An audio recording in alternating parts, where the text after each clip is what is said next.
One question I often receive after people watch the pre-webinar is this: why do we need to pay $149 after the webinar?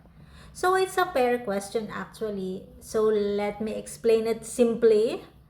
The 149 gives you the access to the full system so you can properly understand how everything works.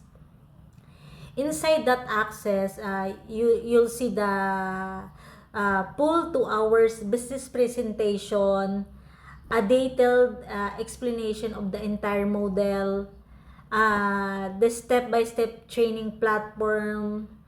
You have the access to a private global community, coaching, mentorship, and ongoing support. The reason for this is simple. Hindi kasi kayang ipaliwanag lahat sa public post or sa chat lang. The system is structured in detail and it needs the right space for you to see the full picture clearly. And another important thing to know is this $149 is refundable. You have 30 days money back guarantee. After you watch everything and you go through the information, if you feel that the model is not the right fit for you, you can request a refund.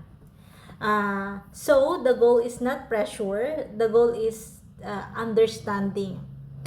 The small commitment also helps filter people who are genuinely interested in learning.